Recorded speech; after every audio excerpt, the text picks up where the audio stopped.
Hello everybody. आज fluid mechanics में हम सेकंड लेक्चर स्टार्ट करने जा रहे हैं, प्रेशर। तो चलिए शुरू करते हैं कि सबसे पहले देखें कि प्रेशर होता क्या है। It is exactly the normal force per unit area. Normal force perpendicular, ऐसा नहीं किसी भी डायरेक्शन में। ओके। और जो नॉर्मल फोर्स होता है ना, लिक्विड जो एक्सर्ट करता है उसे क्या कहते हैं? थ्रस्ट। क्या कहते हैं? थ्रस्ट। तो प्रेशर क्या हुआ? Thrust per unit area. तो सबसे पहले प्रेशर को हम फोर्स पर यूनिट एरिया बोल देते हैं, तो ये नहीं बोलना। सबसे पहले प्रेशर होता है क्या? Normal force on the surface per unit area. Normal perpendicular component, आप किसी सरफेस पे किसी एंगल पर अगर एक फोर्स अप्लाई कर रहे हैं तो that force divided by area is not the pressure, the perpendicular component of that force divided by area, right? और the normal force जो liquid exert करता है उसे हम कहते हैं thrust, क्योंकि यहाँ हम liquid या gases यानी कि fluid की बात कर रहे हैं। तो यहाँ हाइड्रोस्टैटिक प्रेशर का डेफिनेशन हुआ thrust per unit area, एक कंसेप्ट। अब ये हमेशा नॉर्मल डायरेक्शन में होता है, नॉर्मल टू द एरिया होता है। तो डायरेक्शन तो स्पेसिफाइड हो गया, यूनिक हो गया, तो direction need not be specified. That's why pressure को हम क्या कहते हैं कि स्केलर क्वांटिटी। प्रेशर क्या होता है हमारा? Scalar quantity. क्यों? Although there is a direction but that's unique, fixed हो गया ना, राइट? ऐसा यूनिट क्या होता है इसका? Newton per unit area. CGS unit क्या हो जाएगा? डाइन पर यूनिट सेंटीमीटर स्क्वायर। ऐसा unit newton per metre square, CGS dyne per centimetre square. Clear? Okay. अब what do you mean by the standard atmospheric pressure? Standard atmospheric pressure क्या होता है? सबसे पहले अर्थ के सी लेवल पर जो भी एटमॉस्फेरिक प्रेशर होता है उसको हम कहते हैं स्टैंडर्ड एटमॉस्फेरिक प्रेशर। आपने देखा होगा रेलवे स्टेशन पे लिखा रहता है अबव द सी लेवल, तो सारे मेजरमेंट वहां से होते हैं, ध्यान दीजिएगा। तो अर्थ के सी लेवल पर जो एटमॉस्फेरिक प्रेशर है, राइट, उसको कहते हैं standard atmospheric pressure. Fine, okay. और प्रैक्टिकल यूनिट जो स्टैंडर्ड एटमॉस्फेरिक प्रेशर के लिए यूज की जाती है, न्यूमेरिकल में हम लोग यूज करेंगे, वो इन जनरल हम 1 एटमॉस्फेयर, एटमॉस्फेयर का शॉर्ट फॉर्म एटीएम कहते हैं, प्रैक्टिकल यूनिट। ये किसके इक्विवेलेंट होता है? 1.01 into 10⁵ Newton per metre square के। Fine, okay. और पास्कल कहलाता है, न्यूटन पर मीटर स्क्वायर को पास्कल कहते हैं, उसका शॉर्ट फॉर्म होता है कैपिटल पी और A. Name of the scientist है, राइट। और ये 10⁵ जो पास्कल है that is equal to the 1 bar. तो 1 एटमॉस्फेयर सबसे पहले तो स्टैंडर्ड एटमॉस्फेयर प्रेशर होता है एक बार। एसआई सिस्टम में इक्विवेलेंट होता है 1.01 10⁵ न्यूटन पर मीटर स्क्वायर के। फिर न्यूटन पर मीटर स्क्वायर किसके बराबर होता है? न्यूटन पर मीटर स्क्वायर किसके बराबर होता है? पास्कल। तो हम यहाँ पास्कल लिख सकते हैं। और 10⁵ जो पास्कल या न्यूटन पर मीटर स्क्वायर किसके बराबर होता है? बार के। तो 1 एटमॉस्फेयर को हम 1.01 बार भी कह सकते हैं। This is one thing. फिर हम इसे एटमॉस्फेरिक प्रेशर को बैरोमीटर से मेजर करते हैं, राइट, ओके, फाइन। तो इसको हम वहां पर बैरोमीटर में मरकरी यूज करते हैं, उसकी हाइट कॉलम से मेजरमेंट करते हैं। 1 एटमॉस्फेयर याद रखें 0.76 मीटर मरकरी कॉलम की हाइट के बराबर होता है। या इसको सेंटीमीटर में चेंज करें तो 100 से मल्टीप्लाई करते हैं तो 76 सेंटीमीटर एचजी, और 1 सेंटीमीटर में 10 mm तो 760 mm एचजी। और इंटरेस्टिंग कि 1 mm जो एचजी होता है, 1 mm एचजी, उसे टॉर कहते हैं। टॉर आया है नेम ऑफ द साइंटिस्ट टॉरसली से। तो 1 एटमॉस्फेयर 760 टॉर के भी बराबर होता है। क्लियर है इतना? अब देखते हैं गेज प्रेशर की। गेज प्रेशर क्या होता है? देखिए, मान लीजिए कंटेनर में सिलेंड्रिकल वेसल है, h हाइट तक लिक्विड फिलअप है, मान लीजिए वाटर, और इसके बॉटम सरफेस का एरिया है a।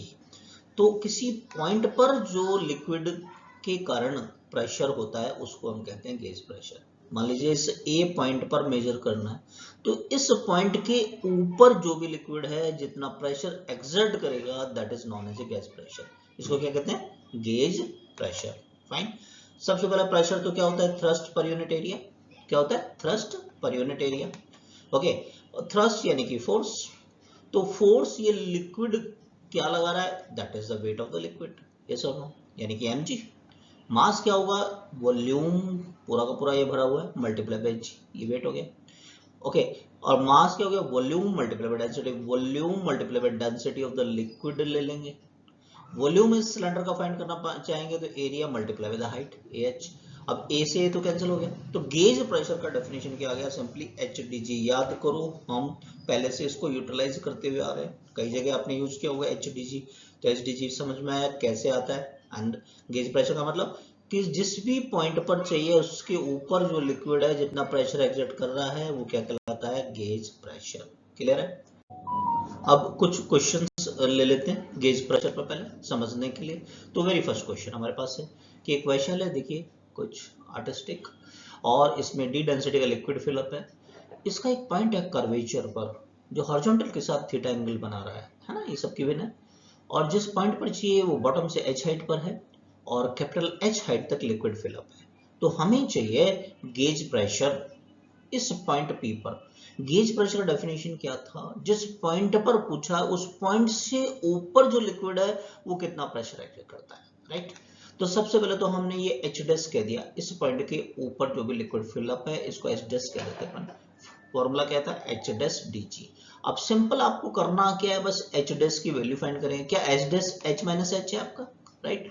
तो इस पॉइंट पर गेज प्रेशर क्या होगा, H माइनस H DG। इस थीटा का कोई रोल नहीं है, हमने क्या कहा था, परपेंडिकुलर प्रेशर, डायरेक्शन परपेंडिकुलर होती है, इस डायरेक्शन से कोई मतलब नहीं है, स्टैटिक है तो फाइन, ओके। नेक्स्ट क्वेश्चन पे चलते हैं। Force due to the liquid on the base of the vessel. ये वेसल आपको बता रखा है कॉनिकल, इसके बॉटम पर लिक्विड कितना फोर्स एक्सर्ट कर रहा है ये हमसे पूछा है। सबसे पहला डेफिनेशन चलो कि गेज प्रेशर क्या होता है, थ्रस्ट पर यूनिट एरिया। तो थ्रस्ट क्या हो गया, gauge pressure multiply by area. Thrust तो फोर्स होगा ना, यहाँ लिक्विड जो लगा रहा है वही तो चाहिए अपने को यहाँ पर, तो फोर्स हो गया गेज प्रेशर मल्टीप्लाई बाय जहां चाहिए, कहां चाहिए, बेस पर, तो area of the base, area of the base. यानी देखो दोनों एरिया दे रखा है, टॉप का भी और बेस का, आपको क्या यूज करना है, बेस को, कि यहाँ फोर्स चाहिए अपने को। गेज प्रेशर क्या होगा, HDG, दिस इज H। इस पॉइंट के ऊपर जो लिक्विड है जो प्रेशर लगाएगा वो HDG। चलिए वैल्यू रख देते हैं। H हमारे पास कितना है 0.4, D डेंसिटी गिवन है लिक्विड का 900 SI सिस्टम के अंदर, G SI सिस्टम में 10, area of the base is given. तो कैलकुलेट करते हैं, देखिए 2 0 और 1 0 3 0 तो कैंसिल हो गया है ना। 2 को 9 से 18 को 0.4 से मल्टीप्लाई करें तो कितना हो जाएगा 7.2 न्यूटन। तो इस बेस पर लिक्विड कितना फोर्स अप्लाई करेगा, 7.2 न्यूटन। क्लियर। चलिए नेक्स्ट क्वेश्चन लीजिए। एक टैंक है हमारे पास जिस 10 मीटर हाइट है, इसका आधा तो पानी से भरा है और आधा आपका ऑयल से भरा हुआ है, यानी 5 मीटर हाइट तक तो वाटर है और उसके ऊपर ऑयल है 5 मीटर तक। ऑयल का डेंसिटी 0.8, वाटर का डेंसिटी हमने प्रीवियस लेक्चर में बोला था, याद रखना है आपको कितना, सीजी इसमें 1, ऐसा सिस्टम में जरूरत पड़ती है तो 10⁻3। जिन्होंने नहीं देखा है उसे देख लें, डेंसिटी वाले लेक्चर को, इंपॉर्टेंट है क्योंकि काम आता रहेगा पूरा अपना फ्लूइड स्टैटिक्स एंड डायनामिक्स में। फाइन। तो अभी हमने देखा था कि गेज प्रेशर क्या होता है, कि जिस भी पॉइंट पर चाहिए, यहाँ कहाँ चाहिए, बॉटम ऑफ द टैंक, यानी यहाँ चाहिए, तो इसके ऊपर तो वाटर भी है और ऑयल भी है, तो दोनों के गेज प्रेशर को प्लस करना पड़ेगा, राइट। वो क्या होता है, HDG। तो भाई ऑयल की बात करें, H कितना है 5, density of oil G। Water की बात करें, H कितना है 5, वाटर का density multiply by G, HDG लगा रहे हैं गेज प्रेशर। 5 कॉमन ले सकते हैं आपसे, G कॉमन ले सकते हैं, राइट। डेंसिटीज ऑयल का 0.8 है, ओके। वाटर का कितना है 1 × 10⁻3। अब इसको देखिए, वेरी फर्स्ट लेक्चर में कई टेक्निक्स भी हमने बताई थी कि SI सिस्टम में कन्वर्ट करना है, सिंपली 10⁻3 से मल्टीप्लाई कीजिए। अब ये वैल्यू सब हम SI में रख रहे हैं, G को 10 रख रहे हैं, ये 5 मीटर SI सिस्टम में है, तो आपको डेंसिटी को भी SI सिस्टम में करना है। ऑयल की डेंसिटी लिखी है हमने 0.8 10⁻3, वाटर का लिखा है 1 × 10⁻3, तो 10⁻3 को कॉमन ले लिया, राइट। सोल्व करते हैं इसको, ये 1.8 हो गया, ये 10⁻4 हो गया, तो ये 9 × 10⁻4 न्यूटन पर मीटर स्क्वायर। तो यहाँ देखिए एग्जामिनर ये नहीं कहता कि गेज प्रेशर कैलकुलेट करो, ये आपको देखना है क्या चीज, इसका मीनिंग क्या है, क्या कॉन्सेप्ट है। किसी पॉइंट के ऊपर प्रेशर, उसके ऊपर जो लिक्विड होता है उसके द्वारा प्रेशर होता है, and that is non gauge pressure. इसमें क्या कैलकुलेट करना था हमको, गेज प्रेशर है, समझे। नेक्स्ट क्वेश्चन लेते हैं। एम्स के मेडिकल के एग्जाम में इस क्वेश्चन को पूछा गया था, बड़ा इंटरेस्टिंग क्वेश्चन है कि आप स्ट्रॉ से जैसे पानी पिए, कोल्ड ड्रिंक पिए या नारियल पानी पिए, तो आपको एक एक्स्ट्रा प्रेशर एक्सर्ट करना पड़ता है। उस केस में होता है क्या, लंग्स में प्रेशर रिड्यूस होता है। इन जनरल नॉर्मल प्रेशर क्या रहता है 760 mm of Hg, तो क्वेश्चन में बताया है कि एक स्टूडेंट इतना प्रेशर रिड्यूस कर लेता है उस शकिंग प्रोसेस में 750 ml/Hg। तो इस प्रोसेस में कितना मैक्सिमम डेप्थ तक का पानी वो पी सकता है, पूछा गया, राइट।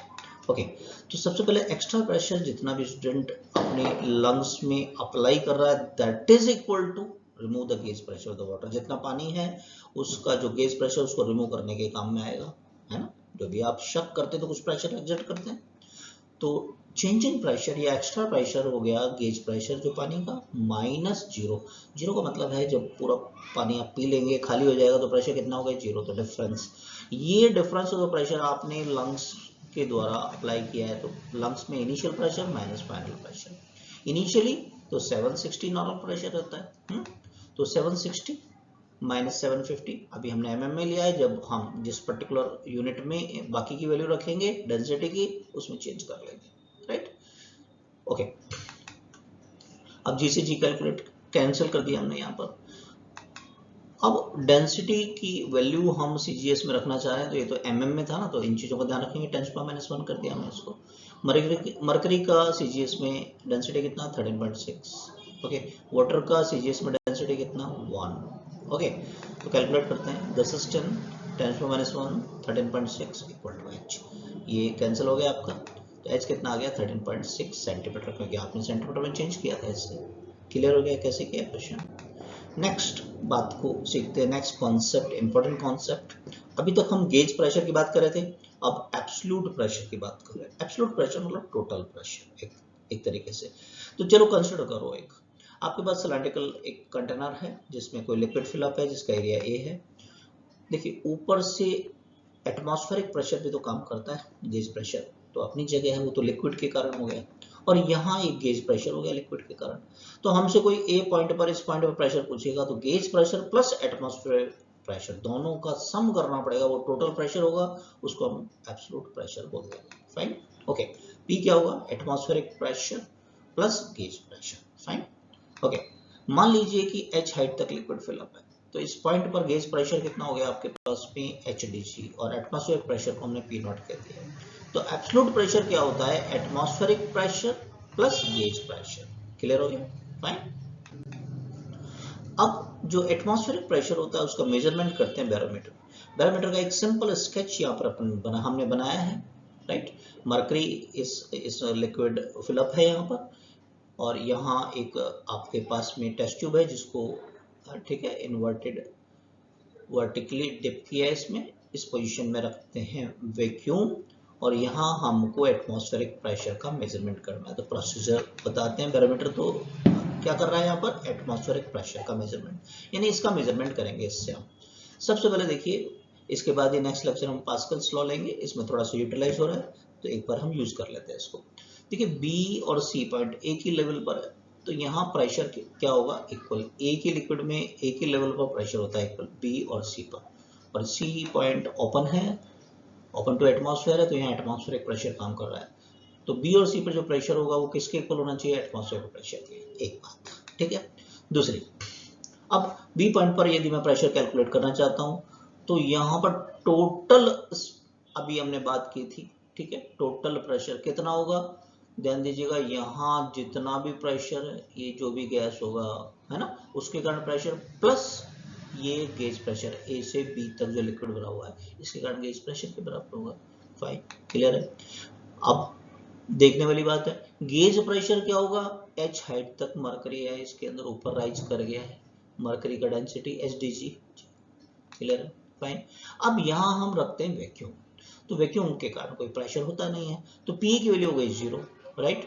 तो हमारे पास PB जो किसके बराबर था, एटमॉस्फेरिक प्रेशर, उस एटमॉस्फेरिक प्रेशर की वैल्यू इस मरकरी जो राइज होता है इससे हम पढ़ लेते हैं। यहाँ पर मार्किंग लगी रहती है, h हाइट तक है तो HDG, जैसे अपन कहते हैं 760 mm ऑफ Hg, तो 760 तक राइज कर लेता है बैरोमीटर में मरकरी, राइट। उसको पढ़ लेते हैं, डी से मल्टीप्लाई करते हैं मरकरी की डेंसिटी जी, तो हमारे पास में approximately 10⁵ Newton per metre square आ जाता है in general atmospheric pressure. Clear, this is the working principle of the barometer. अब एक और इंस्ट्रूमेंट हमारे न्यूमेरिकल्स में काम में आता है जिसे मैनोमीटर कहते हैं। मैनोमीटर में जैसा डायग्राम दिखाया गया एक यू ट्यूब जैसा स्ट्रक्चर कनेक्टेड होता है, ठीक है। एक एंड जो भी प्रेशर होता है, जैसे मान लो एक गैस कंटेनर है, गैस का प्रेशर है यहाँ पे, तो इस पॉइंट पे तो पी प्रेशर है, ये ओपन टू एटमॉस्फेयर है तो यहाँ हो गया एटमॉस्फेरिक प्रेशर। मैनोमीटर, देखिए बैरोमीटर तो क्या मेजर करता है एटमॉस्फेयर, मैनोमीटर हमारा गेज प्रेशर का मेजरमेंट करता है इस एच हाइट से, राइट। सबसे पहले तो मैनोमीटर क्या काम कर रहा है, गेज प्रेशर का मेजरमेंट कर रहा है। एब्सोल्यूट प्रेशर यहाँ टोटल जितना भी प्रेशर होगा माइनस एटमॉस्फेरिक प्रेशर कर देंगे, तो क्या आ जाएगा, ये डिफरेंस इस लिक्विड के कारण, इस लाइन के ऊपर जो लिक्विड है वो प्रेशर एग्जर्ट कर रहा है वो आ जाएगा हमारे पास गेज प्रेशर। तो हमसे कोई पूछे मैनोमीटर क्या मेजर करता है, गेज प्रेशर मेजर करता है। तो यहाँ गेज प्रेशर की वैल्यू मेरे को फाइंड करनी है, ध्यान दीजिए। तो क्या हो गया, यहाँ पर देखिए अभी थोड़ी देर पहले पता है एक लिक्विड में एक ही लेवल पर प्रेशर इक्वल होता है, तो यहाँ प्रेशर पी है गैस के कारण, तो यहाँ भी पी होगा टोटल प्रेशर, तो पी माइनस इसको कर देंगे हम, तो हमारे पास यहाँ गेज प्रेशर आ जाएगा, राइट। और वो किसके बराबर होगा, एच डी जी, यहाँ पर डेंसिटी इस लिक्विड का डेंसिटी, क्लियर है। न्यूमेरिकल्स में नाम आएगा, ऐसे काम में लेंगे इसको, आगे काफी काम में आएगा। एक क्वेश्चन ले लेते हैं हम, find pressure on a swimmer, swim कर रहा है 10 metre below the water surface से 10 मीटर बिलो, राइट। सबसे पहले तो टोटल प्रेशर होता है क्या है, P equal to P not atmospheric pressure plus HDG यानी गेज प्रेशर। तो सबसे पहले स्टैंडर्ड एटमॉस्फेरिक प्रेशर होता है 1.01 × 5, फाइन। अब देखिए गेज प्रेशर, गेज किसके कारण, लिक्विड के कारण, लिक्विड क्या है यहाँ पर, वाटर, वाटर का हाइट कितना है उसके ऊपर 10 की 10, डेंसिटी SI सिस्टम में, SI सिस्टम में हमने G को 10 ले लिया, राइट। सॉल्व करें इसको, ये हमारे पास हो गया 1 × 10⁵, 1.01 में 1 को ऐड करते हैं कितना आएगा 2.01, राइट। तो हमारे पास में कितना आ गया यहाँ पर 2.01 × 10⁵ पास्कल का प्रेशर लगेगा। This is a total pressure swimmer पर जो काम करेगा, इस प्रेशर के साथ साथ एटमॉस्फेयर का भी प्रेशर, उतना ही प्रेशर और भी काम करता है, फाइन। नेक्स्ट क्वेश्चन लेते हैं। हमारे पास में एक कंटेनर है, राइट, और बता रखा है कि बॉटम में प्रेशर कितना है 3 P0, तो ये टोटल प्रेशर हो गया, राइट। और P0 क्या है यहाँ पर एटमॉस्फेरिक प्रेशर है, फाइन। तो हमसे बोला है इसमें से 1/5 ड्रॉन आउट कर दें, बाहर निकाल दें, राइट। तो फिर बॉटम ऑफ द टैंक पर कितना प्रेशर होगा। पहले अपन इसी केस फर्स्ट को देख लेते हैं शुरू में, कि एब्सोल्यूट प्रेशर है कितना बॉटम पर, जो 3 P0 का मतलब क्या है, H से क्या रिलेशन है वो फाइंड करेंगे, राइट। P क्या होता है, atmospheric pressure plus gauge pressure. Atmospheric pressure कितना है हमारे पास P0, ये कितना है भाई HDG, राइट। और P की वैल्यू कितना दे रखा है 3 P0, कितना दे रखा है 3 P0। तो यहां से हमारे पास ये आ गया कि HDG किसके बराबर है 2 P0, इसको फर्स्ट इक्वेशन हमने कह दिया, फाइन। ओके, अब सेकंड केस ले लेते हैं, जबकि आपने लिक्विड को ड्रॉन आउट कर दिया, उसका लेवल लोअर कर दिया, कितना 1/5, इस लेवल को कितना डाउन कर रहे हैं हम 1/5 डाउन कर रहे हैं, राइट। उसके बाद में यहाँ प्रेशर कितना हो जाएगा, ये हमारा क्वेश्चन है। तो सबसे पहले टोटल प्रेशर कितना, atmospheric pressure plus gauge pressure, right, P0 plus, अब यहाँ पर गेज प्रेशर क्या है, केवल 4/5 ऑफ हाइट, 1/5 तो आपने ड्रॉन आउट कर दिया, यहाँ से हटा दिया लिक्विड, ओके। तो फर्स्ट इक्वेशन में हमने वैल्यू फाइंड की थी, वो यूज कर ले, कि HDG की वैल्यू कितनी थी 2 P0, फाइन। तो ये हो गया, कितना हो गया 8, 4 2 जा 8/5 है ना, ओके। 5 यहाँ आएगा और 5 + 8 कितना हो जाएगा 13, तो हमारे पास कितना प्रेशर का वैल्यू होगा यहाँ पर ड्रॉन आउट करने पर 13/5 P0, समझ में आ गया, ओके। एक और क्वेश्चन लेते हैं। अब एक बड़ा इंटरेस्टिंग क्वेश्चन है। क्वेश्चन क्या बोला जा रहा है, pressure at half of the depth of A lake is 2/3, ये आधी, मान लो H डेप्थ है किसी लेक का, पानी से भरा हुआ है, तो ये कह रहे हैं इसकी हाफ डेप्थ, यानी ये हाफ डेप्थ पर ये जो प्रेशर है बॉटम के प्रेशर का कितना है यहाँ पर 2/3 है, राइट। तो डेप्थ बताइए यानी H की वैल्यू बताइए। तो चलिए सबसे पहले क्वेश्चन जो कह रहा है उसको हम फॉलो करते हैं। क्वेश्चन क्या कह रहा है, हाफ डेप्थ पर प्रेशर 2/3 है, किसका, बॉटम का। अब हम टोटल प्रेशर की वैल्यू रखेंगे क्या, atmospheric plus gauge, right. Half depth पे निकालें एटमॉस्फेरिक प्रेशर प्लस HDG में H/2 रखा अपन ने DG, और इसी तरीके से बॉटम में देखें अपन P0 प्लस HDG, राइट। अब पी नॉट की जो टर्म्स हैं उनको एक तरफ ले लें, एच डी जी की टर्म्स को एक तरफ ले लें, तो ये 2/3 माइनस हो गया, यहाँ से ये हाफ इधर माइनस किया अपन, एच डी जी आ गया, 1 में से 2/3 1/3 आ जाएगा, ये एलसीएम 6 आ जाएगा, तो 4 - 3 1/6, राइट। 3 से 6 को कैंसिल कर दीजिए, तो पी नॉट कितना आ गया, half of H D G. अभी क्वेश्चन खत्म नहीं हुआ, हमें तो एच कैलकुलेट करना है यहाँ पर, तो एच पी नॉट आया हाफ एच डी जी, तो एच को हम लिख सकते हैं twice P not by D G. सब वैल्यू स्टैंडर्ड है, वैल्यू रखते हैं अपन। देखिए एटमॉस्फेरिक प्रेशर कितना 1.01 10⁵, बेटर है याद रखें इन्हें। Density of water SI system है 10⁵, फाइन। और जी की वैल्यू कितना हमारे पास 10, ओके। तो ये 4 हो गया, 10⁴ हो गया ना, तो एक कट हो गया तो 10 बच गया हमारे पास, मल्टीप्लाई करें हमारे पास तो कितना आ जाएगा 20.1 मीटर। तो क्लियर हो गया प्रेशर को कैसे यूटिलाइज करें। दो चीजें हमने यहाँ पर पढ़ी हैं, प्रेशर क्या होता है पहले ये देखा हमने, उसके बाद में हमने देखा कि atmospheric pressure, standard atmospheric pressure क्या होता है, गेज प्रेशर क्या होता है, टोटल प्रेशर का मतलब क्या होता है। फाइन, रिवाइज कीजिएगा, क्वेश्चंस को कैसे टेकल किया उसे देखिएगा। नेक्स्ट लेक्चर में हम मिलेंगे, उसमें एक इम्पॉर्टेंट डिस्कशन करेंगे पास्कल्स लॉ का। इस लेक्चर में भी थोड़ा सा हमने यूटिलाइज किया था, डिफरेंट टाइप के क्वेश्चंस बनते हैं, सिंपल क्वेश्चंस जो कि आपकी पर्टिकुलर लिफ्ट जो होती हैं कार को लिफ्ट करने के लिए, वो तो होते ही हैं। यूट्यूब से रिलेटेड डिफरेंट टाइप्स के न्यूमेरिकल्स बनते हैं, तो हम देखेंगे कि how to solve the numerical problem, है ना, किस तरीके से पास्कल्स लॉ में जो प्रेशर वगैरह होता है उस पर कैसे सॉल्व करेंगे। जो फर्स्ट टाइम आए हैं वो सब्सक्राइब कीजिए, जैसे कि पास्कल्स लॉ में अपन लोग डिस्कशन कर सके। Thank you for watching.